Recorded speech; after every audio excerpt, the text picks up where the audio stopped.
Hi, so welcome back for part 2 of solving logarithmic equations. Everyone's favorite kind of equation, right? So on all of these logarithmic equations, just a reminder that you're going to want to make sure to check your answers.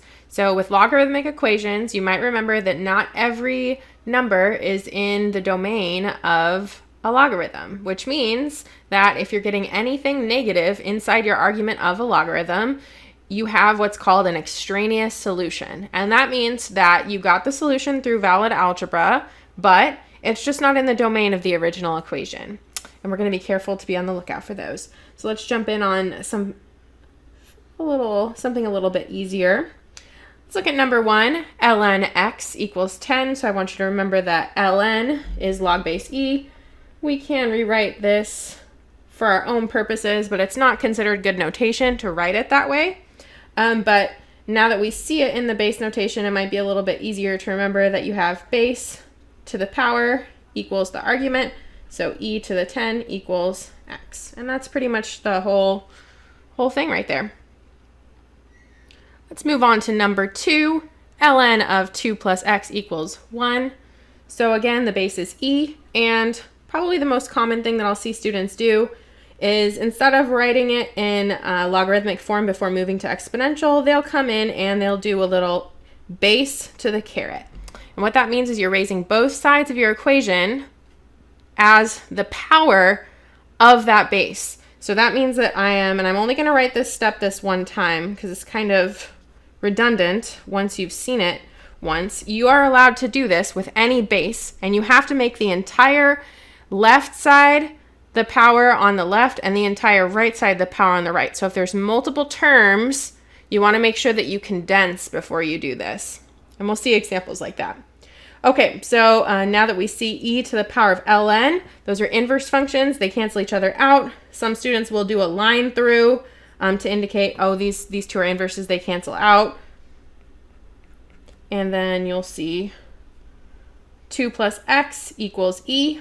And solving for x, we subtract the 2 from both sides, and we get x equals e minus 2. Okay, so now that our answers are getting a little bit more complicated, what I'm checking, I'm just going to draw your attention to that mental check of the answer. I want to make sure that when I plug my x value back into the equation, it's not making it negative. So when I plug e minus 2 in for x, I would get ln of e, and that is fine, as long as it's not a negative inside the argument. Okay, let's move on to number 3. Log x equals negative 2. And you might want to think about what the base is. For log, it would be base 10. So we'll write that in. And then raising both sides to the power as the power of 10. We get 10 to the power of log x, so the 10 and the log cancel. We get x equals 10 to the power of negative 2, which, to remind you about exponents, is the same as having a fraction. 1 over 10 squared, which is 1 over 100. Okay, and we can easily see plugging that in that the argument of our original log would not be negative, so that answer checks out. Okay, let's move on to some more. Okay, number 4. 4 minus log of 3 minus x equals 3. So to begin, when we have multiple terms, I'm not going to jump in and raise things to a power, because if I do that, I can't simplify how I want. And what I'm saying is you can't just do this. If I try and do 10 to the power of, you'll notice that these two different terms here prevent the cancellation that we really want to happen because they are not quite inverse functions of each other. So to fix that, we're going to condense as much as possible. So I'm going to combine like terms, move the 4 over, get negative 1, and that is equal to negative log of 3 minus x. And then I see a negative in front of that log. I want to clean that up. I can divide both sides by negative 1, and I get log of 3 minus x. So log 3 minus x equals 1. Looking at both sides of the equation, we will raise them to the power of 10, and there we go. 3 minus x would equal 10, and then x would be equal to, subtracting the 3 from both sides, negative x equals 7, so x equals negative 7. Okay, and I'm going to plug that back into my original equation. 3 minus negative 7 is a positive number, so we are okay for that. Okay, I'll do a little line here just to break up the work a little bit. Number 5, we have log base 2 of 3 plus log base 2 of x equals log base 2 of 5 plus log base 2 of x minus 2. So I have a lot of log terms on both sides, and there's a lot of different ways to choose how to do this. You can move the logs around to different sides, but at the end of the day, you will be condensing logarithms at some point. So using our log rules, we're going to condense the left-hand side completely into a single log. I see the product rule coming up, and then on the right-hand side, I see product rule as well. And remember, you're producting everything in the argument, so that 5 is times the x and times the minus 2, so I need that second set of parentheses. Now that I have a logarithm on both sides, it's pretty easy at this point to raise both sides to the power of 2, and then these cancel out. They're inverse functions. So I get 3x equals 5x minus 10. And from here, hopefully you guys feel comfortable with moving the x's to the left and leaving the numbers on the right, giving us ultimately that x is equal to 5. Okay, and when I go back and I check with my original equation, all the logarithms remain positive inside the argument when I plug in that x equals 5. Let's take a look at some more. Got 2 more examples for you, and these next 2 are going to be a little bit spicy, I warn you. Looks like I lost a couple letters on this equation, so this is supposed to be log base 9 here. Okay, combining our 2 logarithms on the left looks to be our first course of action. So our original equation is log base 9 of x minus 5 plus log base 9 of x plus 3 equal to 1. And I want to condense this into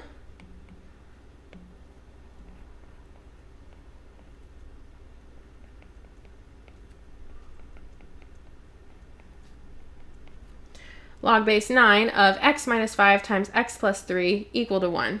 And you go raising both sides now to the power of 9. You'll get the 9 and log base 9 are inverse functions, and so you'll be left with x minus 5 times x plus 3 equals 9 to the power of 1, which is 9. Okay, now this is a quadratic equation, I can tell that, but remember you can only solve those if you have them equal to 0 first. So before we do anything, we need to actually FOIL this out. We would get x squared minus 2x minus 15 equal to 9. Subtract the 9 from both sides, and we get x squared minus 2x minus 24 equal to 0.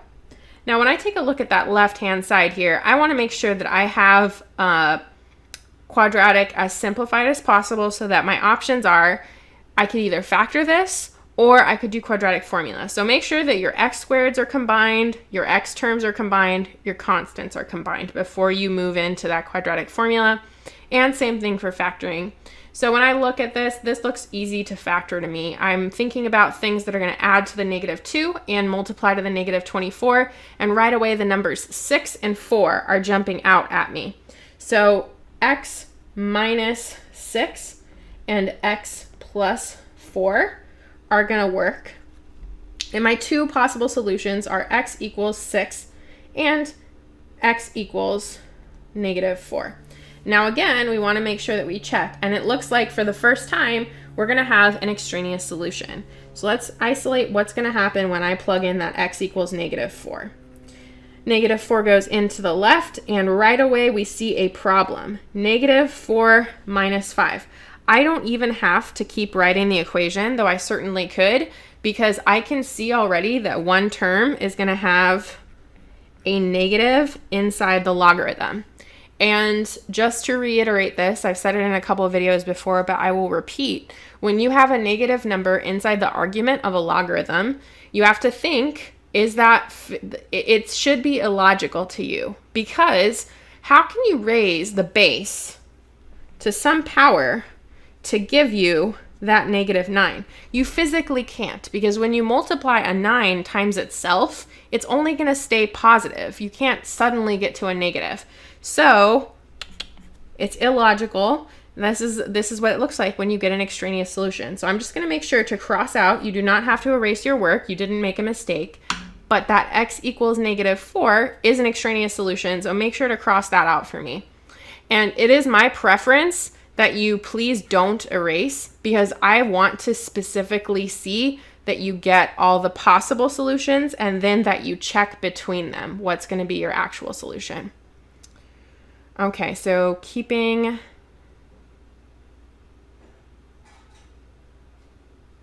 that in mind, we're going to move on to our next equation. We've got ln of x minus 1 plus ln of x plus 2 equals 1. And I have a product on the left, so I'm going to combine those logs, and it looks like a product rule. And this is going to be one interesting equation. I can already tell because my base is e. So when I go to raise both sides to the power of e, I am left with x minus 1 times x plus 2 equal to e, which is a quadratic equation, but we need to get 0 just like last time.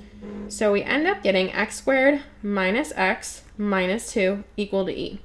And subtracting the e, we get x squared minus x minus 2 minus e equal to 0. And there's our quadratic equation. Now we have what's known as a transcendental number, this e. Let me highlight that e there is going to make this quadratic impossible to factor. So in order to solve for the solutions to this equation, we'll need to utilize the quadratic formula. And it's important to notice that our a is 1, our b is, actually, sorry, I made a mistake with my FOIL here. Yikes, negative x plus 2x. This should be a positive x. There we go. Okay, so my b is actually positive 1, and my c would be negative 2 minus e. Okay, you need both of those constant terms. So when I plug into my quadratic formula, I'm going to get kind of a messy number.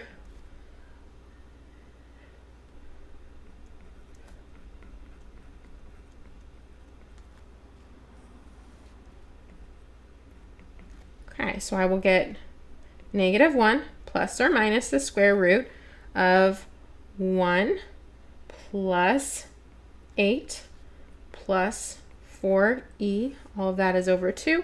And this simplifies into a number that you should not try to simplify this too much. There's really not much you can do because we're taking the square root.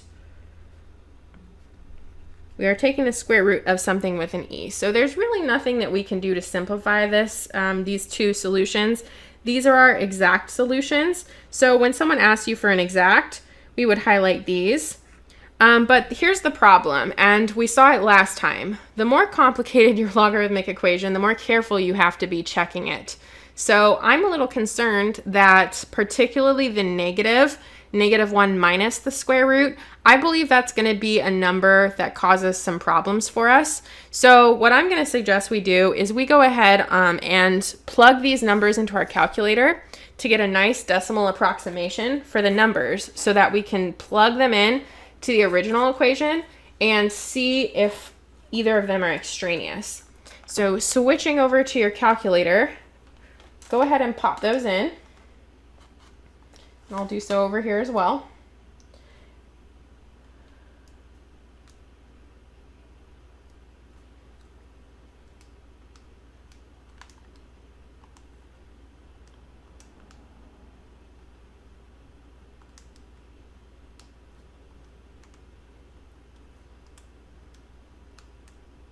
Okay, so for the negative solution, I'm getting approximately x is negative 2.73, and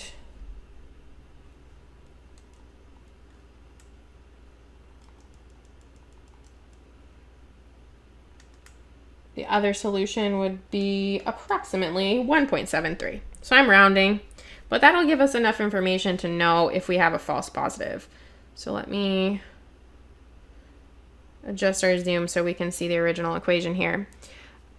I see that my original equation, it looks like plugging in the 1.73 is going to be fine, but plugging in the negative 2.73 is going to be problematic because of that first term. So crossing that out, it looks like our solution, and I should probably erase this highlighting because it's a little misleading.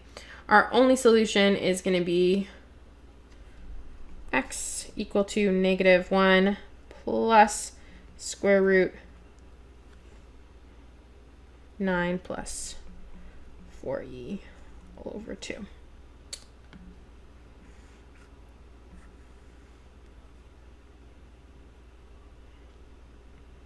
Okay, and just to repeat the difference between these two representations, the decimal is just an approximation, and the exact solution is this kind of messy number, -1 plus square root 9 plus 4e all over 2. And it is important to know that that exact solution is the uglier notation. So sometimes we feel like simplicity is the most important, but in reality, if someone needs something to be exact, sometimes you have to just go with the worst looking notation in order to make sure you carry forward in your work that exact solution. So there we have it. And those are all the examples that I have for you in this video. I've done another logarithm video with some other kinds of logarithmic equations, but I feel like this is a pretty good representation of medium to slightly more challenging logarithmic equations. So hopefully I will see you next time in my exponential equation video part 2.